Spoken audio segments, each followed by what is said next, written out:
conversations around rape, conversations about safety. And so we had this big extravagant kind of like, everyone come out and join us. We're going to do a march. This is going to be great. We even went and bought some bullhorns. And then COVID-19 happened. So we're all continuing to figure out how to do this. Like I know a lot of you guys are who are watching right now.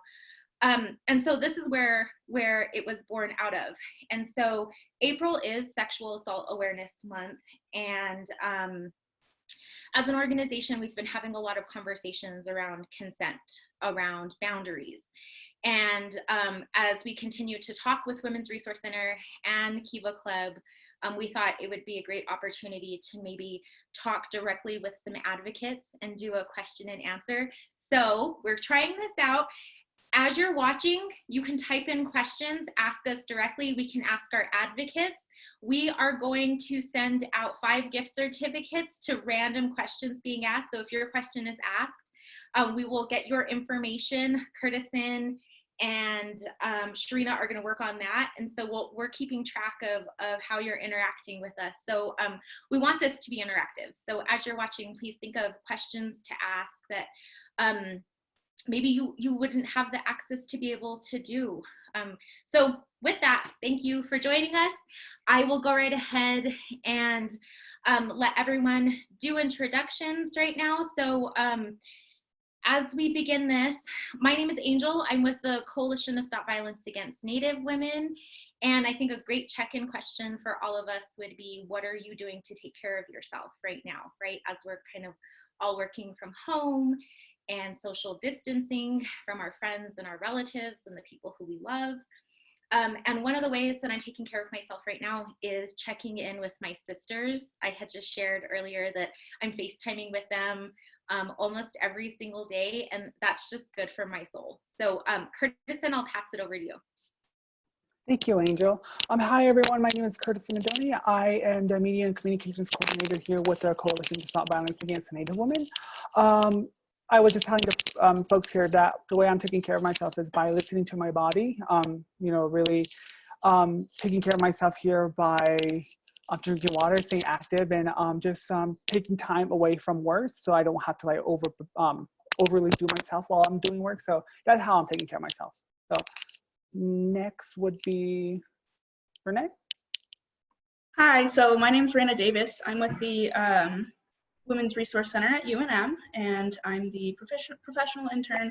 My work really focuses on community outreach. And one thing I've been doing to take care of myself is riding my bike. I just learned how to ride my bike like 4 months ago, so I've been taking that everywhere, and that's been really helpful. So, all right, Shereena. Hi, Yuki. My name is Shereena Baker. I'm half Southern Ute and half Karuk, and I am a PhD student at UNM. In the Language Literacy Social Cultural Studies, emphasis on American Indian education. And I am co-president of KIVA Club this year. And what I've been doing to take care of myself is my son and I started a little garden of carrots. And we also have been bike riding, and I've been running and eating home cooked goods. And that's all. Hi, everybody. I'm Daniella Brantley. I work over at the Women's Resource Center at UNM as well. I'm an advocate over there. And the way I've been taking care of myself is really just trying to get as much sunshine as possible. So hiking, biking, just being outside. So that's how I'm taking care of myself.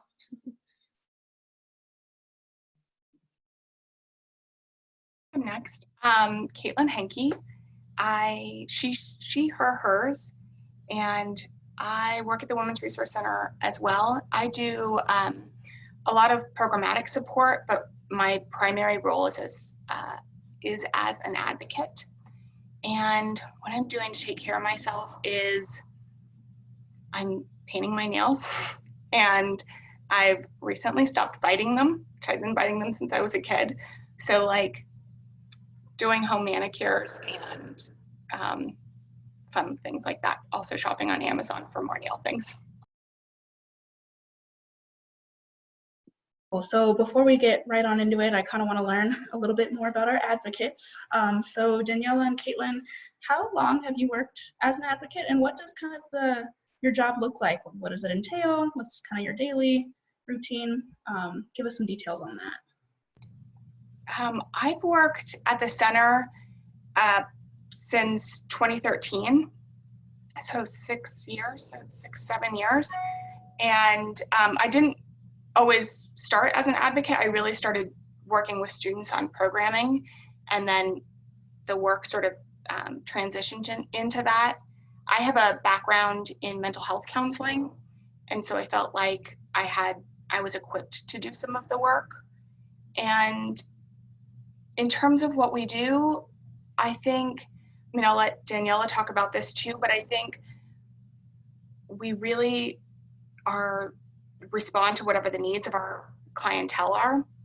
And so we do a lot of confidential work that responds to crisis, advocacy, and that doesn't always look the same, it changes for every single person we work with. A lot of accompaniment to court meetings,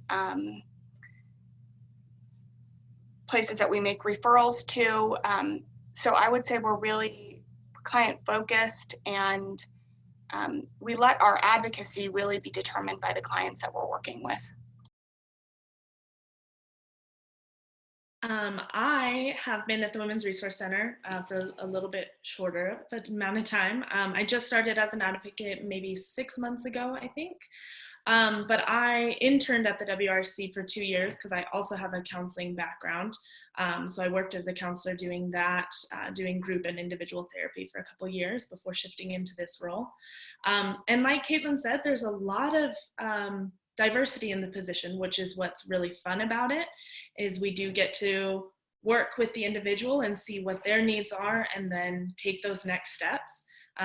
We are very much focused on crisis intervention, but with that, crisis can be so many different things. It just really depends. And that's really one thing I love and value about the job. We typically are working with students or those affiliated with the university. So we can do anything from academic accommodations to financial concerns, housing, and then of course, like Caitlin was saying, into the legal realm and of course, anything additional. But yeah, so we have a lot of freedom to just see what the client is seeking and really follow their lead. Thank you. I think that's a great overview for folks who maybe don't know what victim advocates, especially university-based victim advocates do, right? Like you associate the University of New Mexico with academics. And so knowing that you two accompany folks to exams all the way to court proceedings, I think that's a great kind of overview. And also thank you for sharing all of that with us. So we'll jump right into the questions now. We'll go ahead and go back and forth with this just so there's a little bit of a rhythm. So Caitlin, what is sexual assault? What is rape? A terrible violation. I think sexual assault is really an umbrella. It's a lot of different sort of forms of violence, but it's really referring to something that's sexual in nature or a behavior that occurs without explicit consent by the parties involved. Rape is definitely under that umbrella, but is more looked at sort of as a legal definition to specifically include sexual penetration without consent.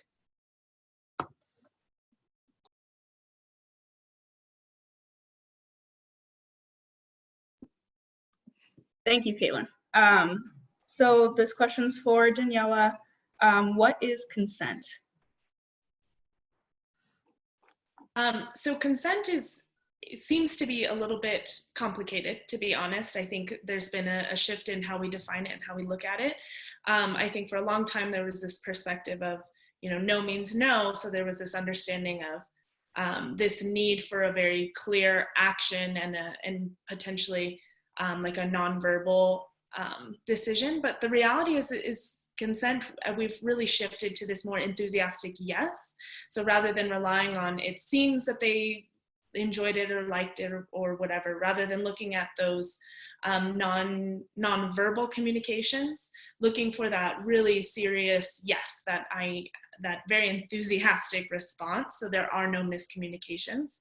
And so really being a little more specific, you know, a person who is not able to give that enthusiastic yes is really not able to give consent. So this goes into someone who is sleeping or is unconscious or otherwise is just incapable of providing that, that enthusiastic yes. Thank you. And so we have lots of conversations around consent. We do trainings as an organization on consent. So if anybody is interested in those, and I'm sure the Women's Resource Center is a resource for this as well, you can reach out to all of us through our website if you have more questions around consent. So Caitlin, what would you say to someone who knows someone experiencing violence, particularly in this moment, right? It can be so hard. And even as advocates, we've been talking about that usually the normal resources that we would use and the services we would use are operating in a different capacity. And that part can be so hard, that the normal resources and avenues that you would refer someone to are operating in a really limited capacity, which can be really hard. I think, you know, starting in general, what I would say is it can be overwhelming to take disclosures and to know harm is happening to people, and that pressure sometimes to feel like you know exactly what to do to solve it or to provide support can be overwhelming. So I would first say use the resources you have. Like, you know, you have the introduction to Daniella and I, but anyone who's working in an advocacy capacity, I would say use them as your resource. And then if you can, start by believing. You know, I always try to tell people to work really hard not to,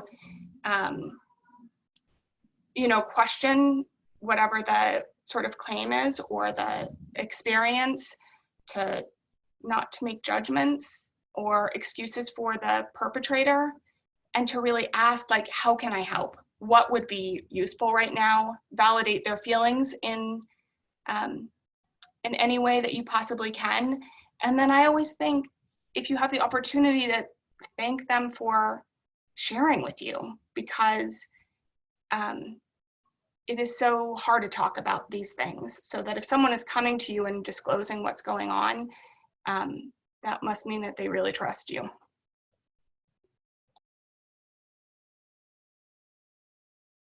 Awesome, thank you. So Daniella, kind of going along the same lines of that question, if I've been assaulted, where can I get help? So as Caitlin was saying, any advocacy or mental health professional would be a really great place to start. But some of the first ones that come to mind, definitely the number one would be SAAM. So they're sexual assault nurse examiners. And the reason we often will refer to them is they are fantastic. They're very trauma informed, but they provide free anonymous medical and forensic exams.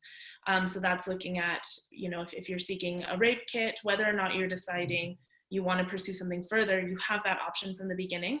But also anything further, whether you're seeking medication or any physical support after something has occurred. Another one would be Domestic Violence Resource Center. Of course, they are working mostly with individuals in intimate partner violence, but we also know domestic violence and sexual assault tend to go hand in hand. So they're a really great resource that can really tap into a number of areas, and then can really help families also in general, and then can get you legal support. They really are great about whatever those next steps may or may not be. I also would like to put us in there as the Women's Resource Center. You know, we do provide a lot of referrals as well.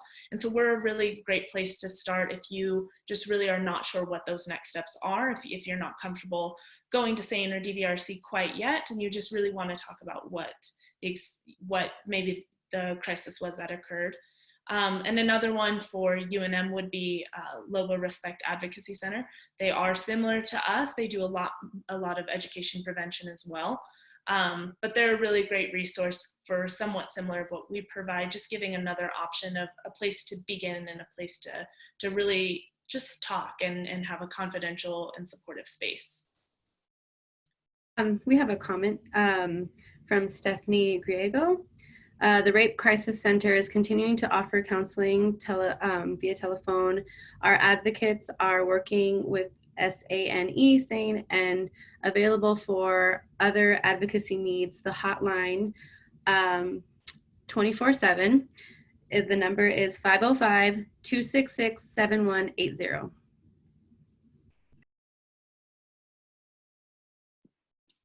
Thank you, Shereena. And just to kind of tack on to that comment really quickly and to give a little bit of clarification, SANE, that's sexual assault nurse examiners, who are also advocates and who specialize in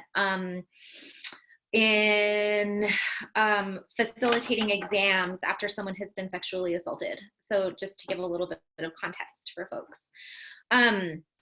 Into the next question, it's a little bit more of a personal, let's get to know you, Caitlin, question. And Danielle, if you want to answer this too, because I think it's just always really interesting to know what brings people to these movements, right? A lot of times your heart is in it. This is a passion of yours. So what made you want to be a confidential advocate and work with survivors of domestic and sexual violence?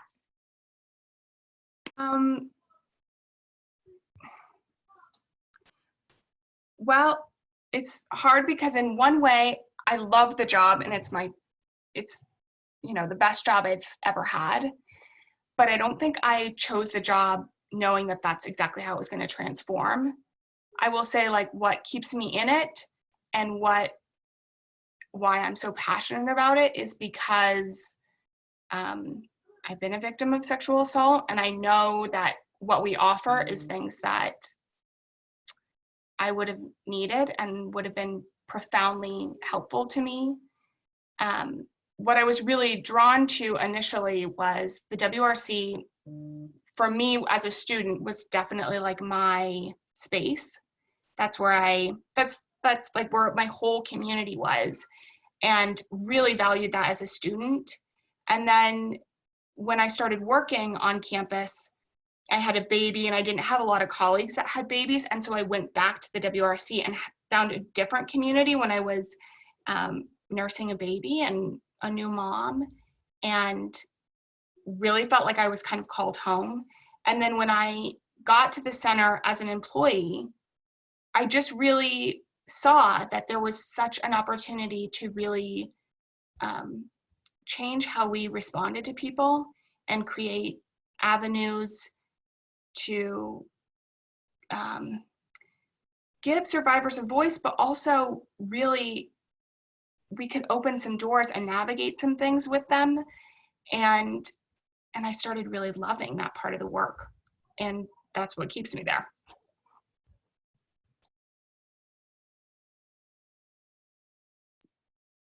Thank you, Caitlin, and thank you for sharing that with us. I really do appreciate it and honor your story. And then, not to like throw off our rhythm, Reina, but I'm gonna do it because that's what I do. I just want to give Daniella a little bit of time to answer that question too, because I think it really is powerful to know why people are in this work. Well, thank you. So as I had said a little bit earlier, I have a mental health background. So I had gone into counseling thinking that that was the way I really wanted to help people. I was really focused on trauma therapy from really the get-go. I always thought I was going to work with women after human trafficking. I really thought that that was going to be my calling, was survivors of human trafficking. But as I was going through my program and really just life and starting to see whether it was my own trauma or the trauma around my friends and my family, realizing there was a lot more even close to home that I felt like needed to be tackled. So started shifting into that realm, really fell in love with what the WRC was doing and wanted to be a part of it there and really counsel. So I had a really wonderful experience of developing my skills with a really trauma-informed perspective with this clientele. but then started to realize there was often something missing from the beginning. By the time I was hearing people's stories, it had been most of the time years, and there was just something missing at the beginning, and there just was a clear lack of support in general that I felt really called to be a part of, and wished that in my own situation and in the situations of my clients that somebody had been there at the beginning to say, like, let me help you, let me fight with you, let me fight for you. And so that kind of bulldog perspective in me said, I think this is what I want to do. And I got really lucky that about the time that I was thinking that advocacy was more my realm, they happened to be creating an advocacy position. So I was really grateful for how the WRC has really helped me adapt and adjust to what it is that I want to do and how I want to help. Awesome, thank you, Danielle, and we're so happy to have you. So the next question is, what is one key factor you feel is essential in preventing sexual or domestic violence? Do you feel that we're making progress in this area? And that'll go to Caitlin or whoever wants to answer. Daniela, you can answer it either way. I'm happy to be unmuted with my wild children in the background. I think one thing that I've seen, no, please go. One thing that I've seen sort of change is that there's been obviously a huge increase in highlights of it, education that's focused directly towards it, and that we're having different conversations and the communication has really changed. Like even in the time that I've been at the WRC, like seeing how communication has transformed.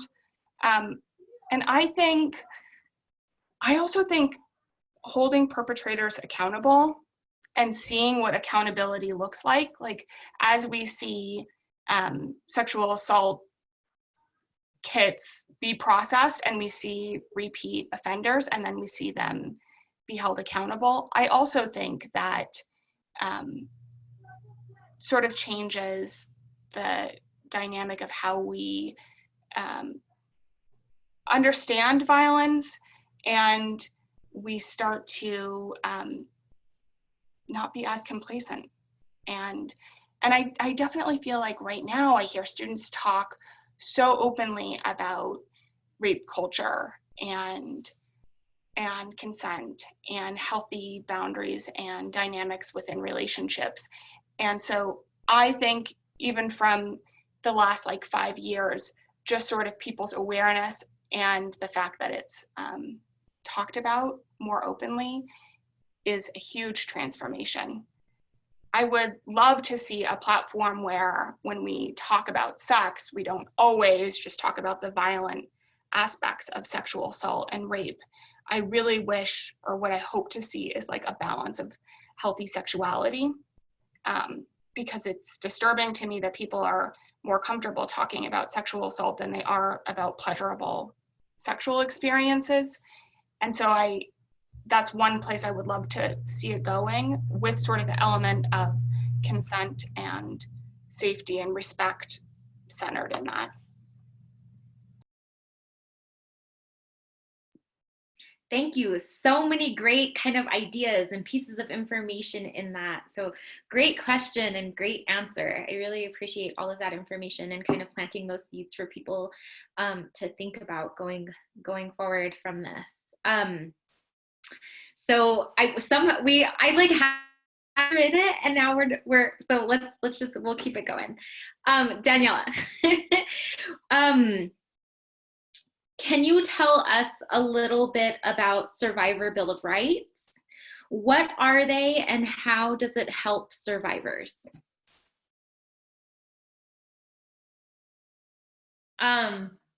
So the Survivor Bill of Rights is really it's a federal criminal code. And its goal was to establish statutory rights for survivors.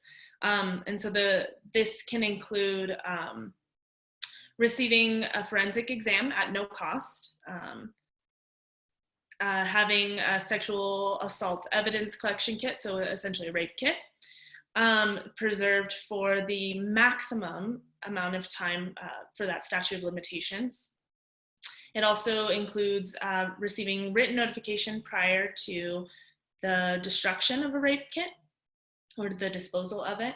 And it's to inform the rights and policies under this section. And so it was really a way for us to just overall adjust how we were handling sexual assault within this demographic. And so it was a way for us to really adjust and give basically more rights back to that survivor. But I also think, in my opinion, I think we've seen more people willing to go through the process of a rape kit because it is free.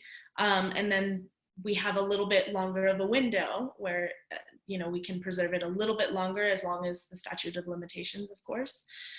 So overall, it was just a way for us to hopefully make an impact on how many assaults are happening every year, and just help our survivors. I have a quick question. Daniella, it's about the rape kits. I'm very unfamiliar about it, but I've heard that the turnaround rate isn't as fast as that people would like it to be. What is the time frame on results, and what is the process after they get done with the kit? I think that's what you call it, right? Is it okay if I hop in on this, Daniella, a little bit? Mm-hmm. They are finding ways to speed it up, but to process a kit takes like almost 40 hours of manpower or person power to really like process the kit and go through it. So they're really they're labor intensive, and SAAM is a group that's obviously been working towards eliminating a backlog and coming up with ways to respond to victims post the process of their kits and letting them know that their kits were being tested. Have come up with some different ways to use some other labs and speed this up, and we sent some out of state. I've recently heard that only because I saw a tweet from the police department that our backlog is almost complete, if not like caught up at this point. But a lot of what that was is we had cases that were so old. So the part of reaching back out to victims and talking to them about where their case was in the backlog and what it was going to mean to be processed. And then if they were able to make some kind of connection in a CODIS database between another DNA sample, and talking to them about sort of maybe a traumatic event that for some people had happened over 20 years ago. So I think one thing that really surprised me was the amount of time that it takes to really process one kit. And that's why even when there was a light shown on the backlog, why it was still so hard to speed it up. Does that, I might have missed part of the question, but I'm hoping that answers it. And I'm not an advocate, and I don't claim to be, but I think one of the things that's important when we're talking about rape examinations, rape kits, is there is a window, right? That time that can be performed. And if we miss that window, maybe you guys can talk a little bit more about that too. 5 days to get it processed. The one thing, and I would feel like anyone who's interacted with our SAAM nurses, our sexual assault nurse examiners, is that it's hard to really describe that this could be really true, but I've never taken someone through the process and they not said that was one of the best healthcare experiences I've ever had. They are so good at what they do, and they're so compassionate that it's really an amazing service that they provide. Even if you fall with outside that 5-day window, they will see you and answer questions and talk to you about things, and they might not be able to collect the forensic evidence past that 5-day window, they will still see you and treat you and support you.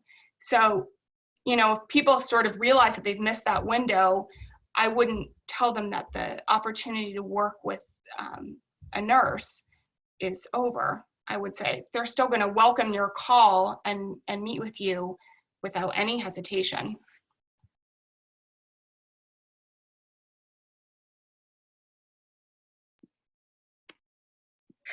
Awesome. Thank you so much. I know. Zoom. My kids went away as soon as I was done talking. Did you notice? You're doing such a great job, and that's been one of my favorite parts about all of this Zoom calls and like the you know, the way we're just working now is seeing and hearing everyone's little ones in the background. I love it. I told mine, I dare you to come out of your room during this time. So she's been great at listening, but I love it. I just think it's great. I really appreciate that. Awesome. So, Angel, feel free to pop in for a little bit of context for this next question. So there has been kind of what we've seen online is a lot of like DIY, also known as like Me Too at-home rape kits. Daniella, can you talk a little bit about the dangers of kits like these? Yeah, so they really, these had a really great intention, and they still do have a really good intention, and it was really to make the process of a rape kit less invasive after you know, an experience like this. The sense of wanting to have somebody, a professional, go through the process of a rape kit can feel really violating, and so the intention was to put that power back into the victim's hands to be able to do it themselves in the comfort of their home. So it's supposed to just be a quick swab, basically, that's sent back in. But what's hard about it is, although it's meant to be simple and it's a stripped down version of that hospital rape kit, one of the biggest criticisms that we have seen about it is the fact that what we need is trauma-informed care, not just DNA. And it's been just a way to like quickly collect DNA. But what's hard about it is we're not really sure if it's always going to be useful in the court setting, is one of the first concerns. So a judge may not consider it to be basically viable evidence at that point, because not all rape kits are even considered evidence or taken in as evidence. So that's one concern. But the other thing is our survivors' health. You know, if we are doing a rape kit at home and only at home, and we're not then getting the medical attention we may need that's additional, and we're not getting potentially the mental health support that we need that goes past just that initial exam, then we're really not doing justice to our survivors at that point. So that's another point that's been really complex about it. But with states that have the Violence Against Women Act, they are required to provide sexual assault forensic exams at no cost if they want to basically remain eligible. And this going through that setting at that point and going through a professional like SAAM, for example, like we keep talking about, provides that opportunity to still get that care and that very trauma-informed care that's really focused on the individual, and making sure it's the least violating experience possible, while still empowering our survivors and allowing there to be injury treatment and mental health resources and STI and pregnancy testing. So it's just going past just a quick DNA swab. Does that answer that question? Yeah, so at the coalition, we are we're a part of a couple of conglomerates, if you will, with other kind of stakeholders within the domestic violence movements, within the sexual assault movements, and this topic of conversation happened to come up this week, which is why we thought it would be important, especially around the chain of custody, right? When it comes to using this as evidence. So we really wanted to kind of shed light on that, the fact that this, like you said, although, you know, was born out of a great idea and probably a good place, isn't as necessarily helpful, and then for all of those other additional reasons. And so we thought it really important in this moment, especially with you, to talk that out a little bit more. And so I do appreciate that.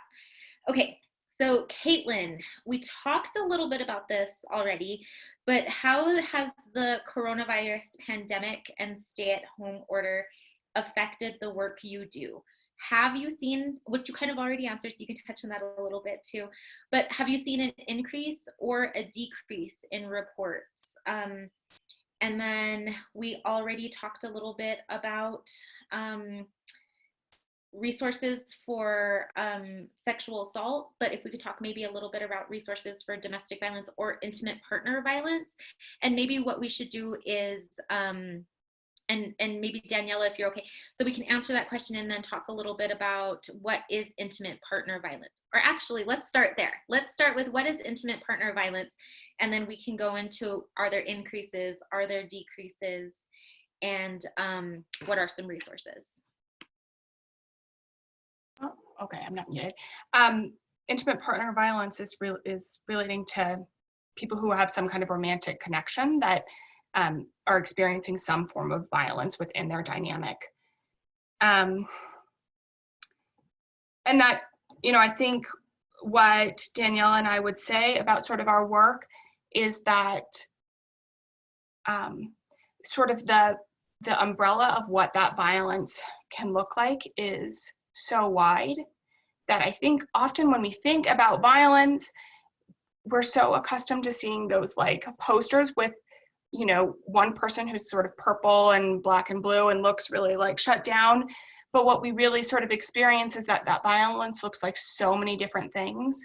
And the most sort of profound way we see it and most common way is isolation, which brings it to this exact time that for people who are perpetrating that type of violence, control, and abuse on people, this is in one way a perfect recipe, because the stay-at-home order and the imposed isolation is sort of like a perfect recipe for increased violence. And it might be normal for people not to be talking and reaching out in a way that they were normally used to, or they used to use their work or school or friends as sort of a safe outlet and not able to do that as much. I think just in terms of climate for us, I'm really surprised, but it hasn't increased for us. And I think what we all know, and when I'm talking to community partners and definitely colleagues, we're all sort of saying, we know it's happening. We know it's probably happening at an increased rate, but we're not seeing the reach out in the communication in the same way we really, really thought we would. I'm hoping that sort of people are trying to kind of gather their footing and figure out what to do, and keeping themselves safe in all the ways they know how to and using their instincts. I am hoping we start to hear from people and can brainstorm some resources. I sort of wonder if people feel like they can't reach out because if everything is closed down, what could they actually expect? And to be really, really honest, I think there's a little bit in terms of being an advocate that the normal resources that we relied on, like hotel vouchers and different shelters and stuff, it really has impacted how they're serving people. So it would be really nerve-wracking to know that there's people who need emergency housing and there's not a lot of resources right now to provide that. Some of the things that we've done to sort of shift our services right now are to make our sort of virtual presence as easy to get to as possible. So we're doing confidential anonymous walk-in hours, as well as like scheduled appointments and just sort of open check-ins for people who need some advocacy. Doing a lot of resource navigation and sort of troubleshooting some of the normal avenues that we would go to, and then what can we do to adjust those if it's not as accessible. And then really leaned into our counseling program. So doing like a lot of different virtual phone counseling and really expanded that, even added a new practitioner to the team. And then Daniella might be able to talk a little bit more about this, but we also have been doing a open chat room for survivors that's anonymous every Friday. And it's a partnership with Casa Fortaleza. And I think, we're really hoping to sort of connect with our community. It's startling to be working in this realm, knowing that people need support. And it's so bizarre for the sort of phone lines and everything to be as calm and dead as they have been.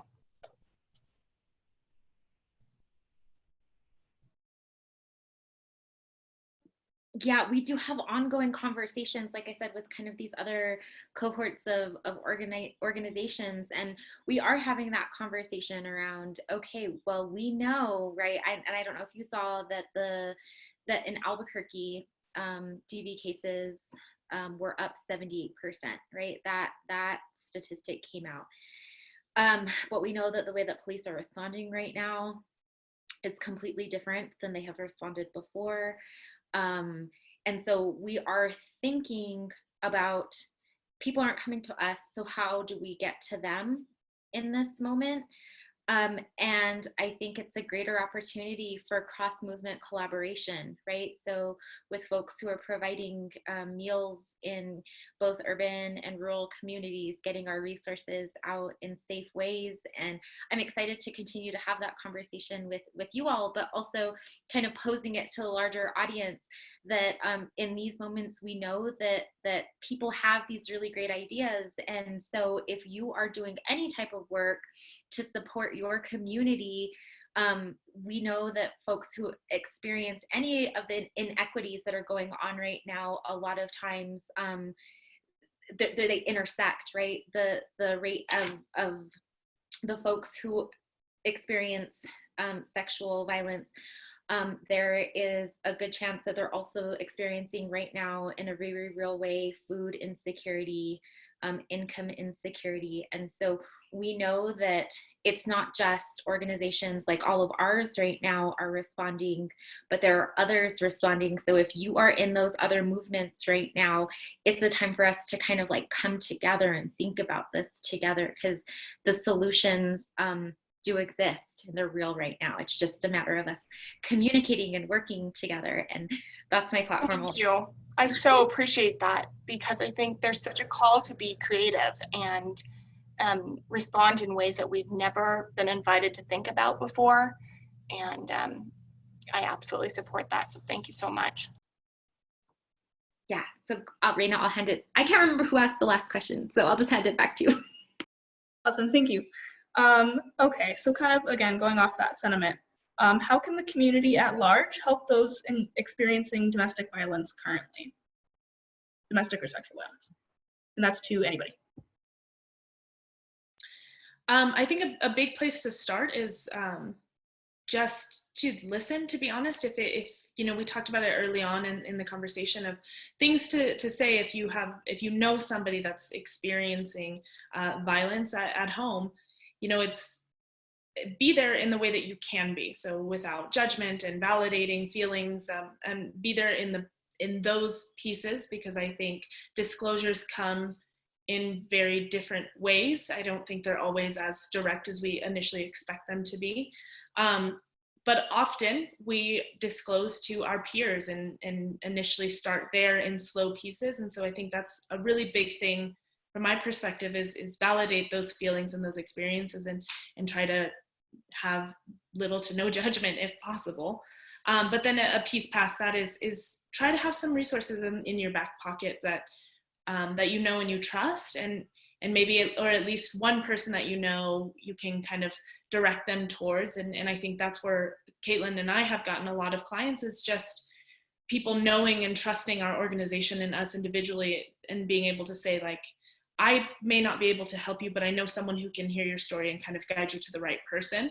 And that's one of my biggest suggestions is as a community member, the expectation is never that you are the one to fix it or you're the one to save them. But there are ways for us to impact our loved ones and our peers in a really positive way, just by being there and guiding them maybe to the right person.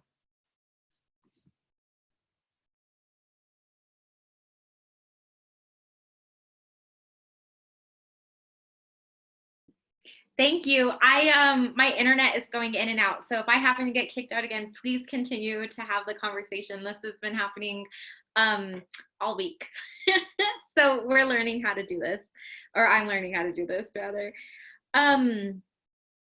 So let's imagine, Caitlin, that my friend was sexually assaulted and I'm struggling right now to offer support. What can I do in terms of offering or providing resources? And then just and you touched on this earlier, but what are some of those really immediate things that we should say, right, in this moment? Because I know we want to avoid at all costs, in every way possible, victim blaming. Thank you. I so appreciate hearing that.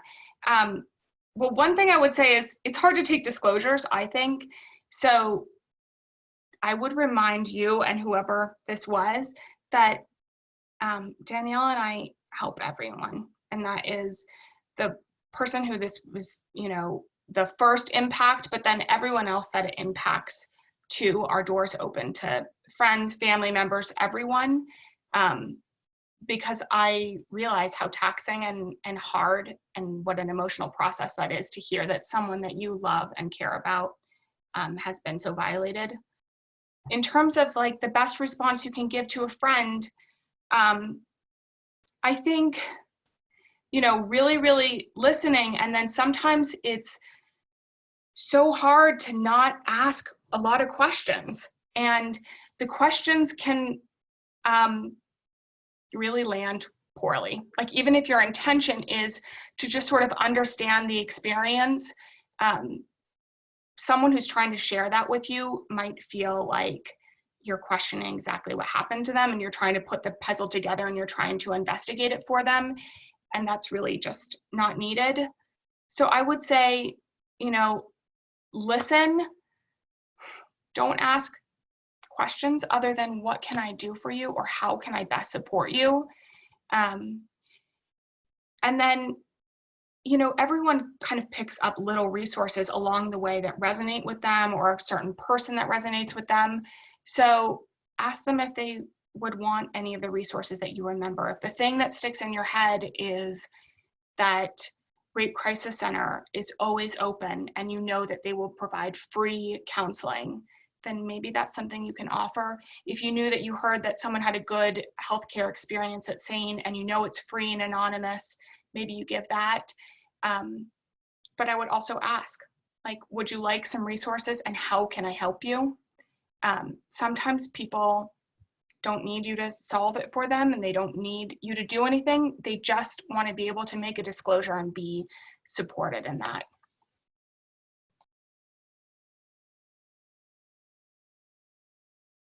Awesome, thank you. And then Daniella, I don't know, what I've always liked about the Women's Resource Center is that we are a confidential advocacy site. Can you kind of talk about what that means and why confidentiality is such an important aspect to the work that you do? Absolutely. And I'm right there with you, Reina. It's really unique for us to be a confidential space, and it's a really it's quite a valuable thing for us to be able to offer. So in our context, because we do sit in the university setting, confidentiality can look maybe a little bit differently. So when I speak about it, typically on the university setting, whether you're a faculty or a staff member, you're going to be a mandated reporter, meaning if you hear any form of a disclosure, you automatically will have to report that to a Title IX investigator, which then will launch an investigation whether or not the victim has agreed to that.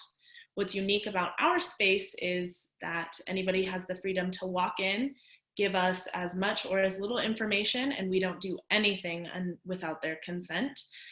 So you don't have to, like I said, give us your name. A lot of other spaces will require like an ID number. We don't need anything identifying. If you just want to sit and talk, we're there. And the reason this is really important is because creating those safety strategies and whatever those next steps might look like rely a lot on information remaining private and remaining secure. So it's really hard for us to kind of strategize if we don't have enough information to really even understand the full story. And so it provides a lot of safety around both us and the individual to say, nothing has to leave this confidential space. It's also a way for us to provide that control and that empowerment back into our survivors' hands and say, you have complete control over both this conversation and whatever next steps may or may not occur, totally up to you at any point.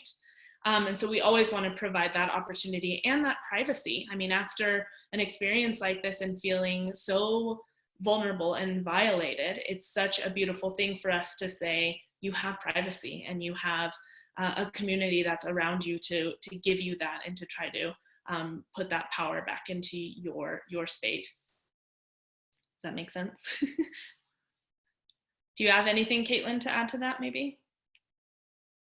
Love that piece that you said at the end, which is just about giving the control back, because I think that's so important. And I think in certain ways, that's what people really tell us back, is that that's the part that feels usually pretty good about the relationship. So, and I also think that's the most important piece that we do.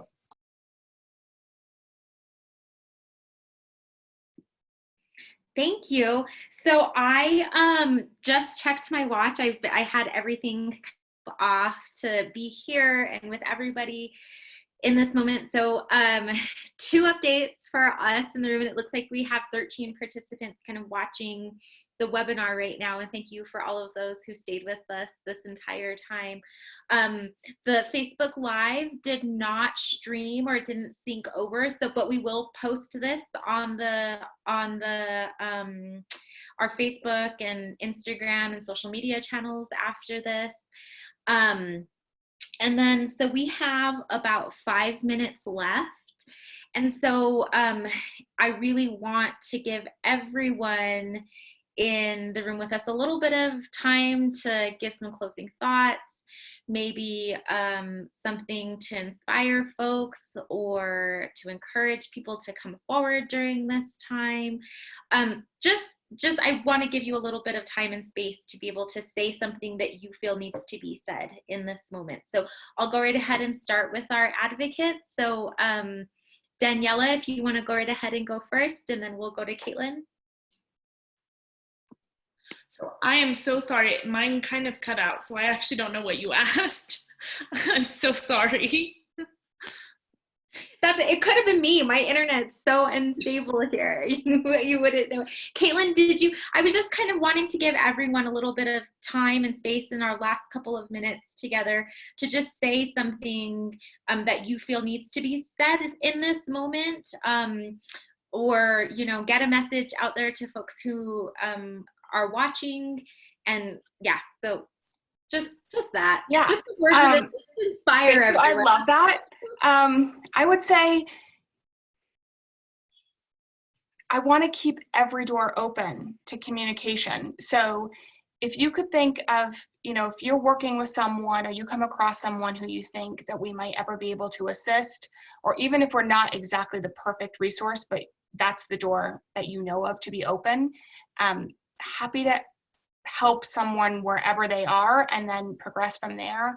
And then in terms of working with all the colleagues that I see on here and even in the chat, I am so grateful for the way that everyone is showing up.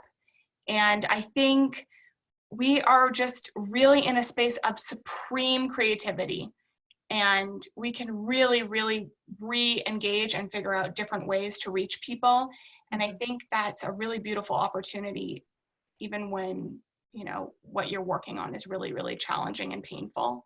I so appreciated the things that I saw in the chat, especially about partnerships with RCC and other orgs, because I really think we can make some progress on this, especially now when we are isolated, but we just need to keep the communication so open. Absolutely. And I think thank you to so many of our community members and our community partnerships that are continuing to be creative and still being able to work and support so many people in such a unique time, to say the least. But I think that's something similar to what Caitlin's saying, is that we're still here. There's so many of us in our different realms and our different fields. And we're still here, and we're still passionate about helping people and providing solutions, even if we have to get creative or it feels really complicated. And I think that's the big thing that I always want to remind people is we'll find a way, keep reaching out, and if it's not us, if it's another organization, whatever it takes to get the right support, we just really want to help people, and we're always willing to do whatever that means and whatever that looks like, regardless of the complexity of the situation.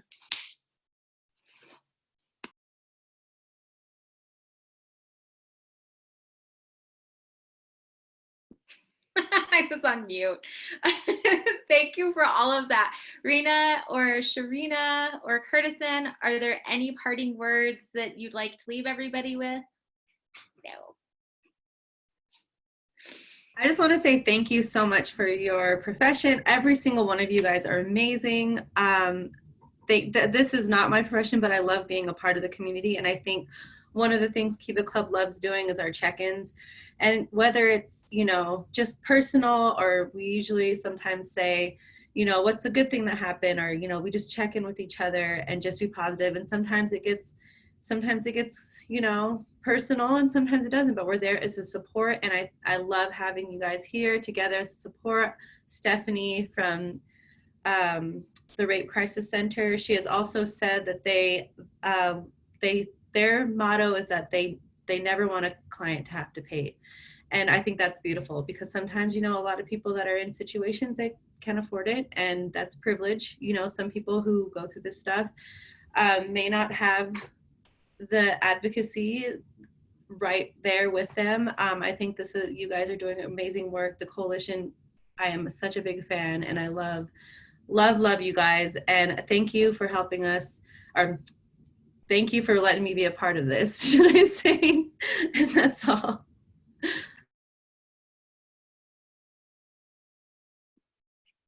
Thank you. Reina, if you don't have to, not a big, but I want to make sure that everybody feels, if you want, you have the opportunity to say something. Thank you. Yeah, no, for sure. Again, kind of echoing everyone else's sentiments. I'm super grateful to be inspired by the work that you all do, and especially,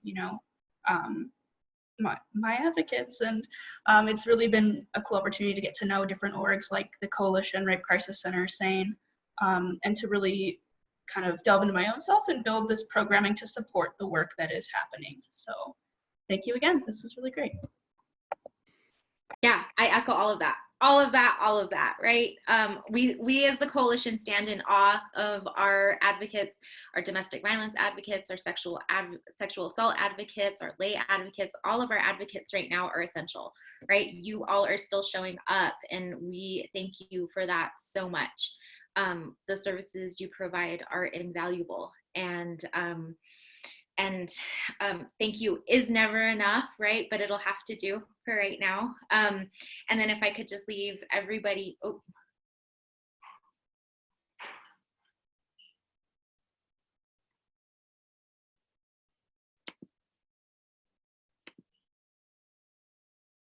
And she left everyone. Okay. She did what she said what she was going to do. Curtison, do you have anything to say? Any closing remarks? Okay. Thank you all so much for joining in. Yeah. Thank you for inviting us. Really appreciate it.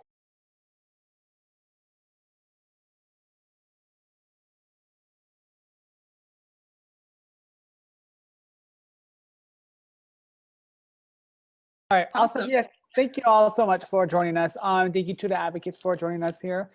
So yeah, I think that's the end of it. So everyone, thank you so much for joining us again, for all those attendees. We'll see y'all later.